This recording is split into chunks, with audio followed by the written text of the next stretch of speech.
Start recording, then I'll share.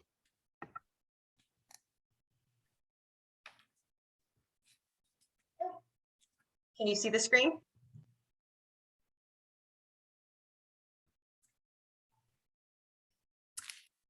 Today, Casey, Marty, and Miranda will be presenting key concepts of quantitative action research. Quantitative action research is related to gathering data, finding a correlation, having larger samples, can be replicated, it uses numbers and statistics, and lastly, validity. Validity is a huge part of the quantitative method. Validity is the extent to which an instrument measures what it is supposed to measure. This method can be applied to a variety of tests and assessments or surveys to analyze the data collected. Action-based research has 4 planning phases. Phase 1, planning and design process. Phase 2, action phase. Phase 3, the developing phase. And phase 4, conclusion and reflection. So we will begin with phase 1, plan and design, or the inquiry part of the process.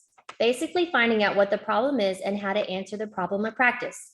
During this initial phase, one would be communicating with colleagues, bouncing off ideas, reviewing life literature, and develop an ethical plan. For example, how to address low reading scores of students. You generally would reach out to fellow teachers and begin reviewing techniques that have been proven most effective in increasing scores, relying on the shoulders of previous giants. This leads us to phase 2, the action phase, or the phase which we would call empirical part of the process, essentially addressing the question or the problem. This is a continuous cycle of experimenting and collecting data, all the while preparing your data for analysis by weeding out any evidence that might question the validity or trustworthiness of the collection. The third phase is the developing of an action plan. So the main goal of action research is to develop or create an action plan based on what you learn.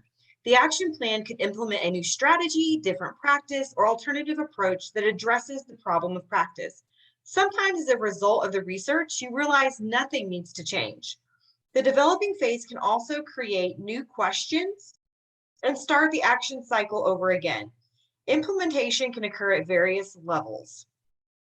Phase 4 is the share and reflection stage. There are 2 main components to this reflection stage. The first is to communicate or share your results with other people who are interested in your topic. It may be your team at school on your grade level or a subject area, or it may be bigger than that. The second part is reflecting on what you've learned and how you're going to apply it.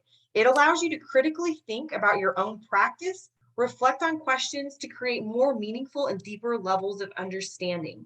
You may decide that a practice is not working, or maybe it is working, or maybe it just needs to be modified. In conclusion,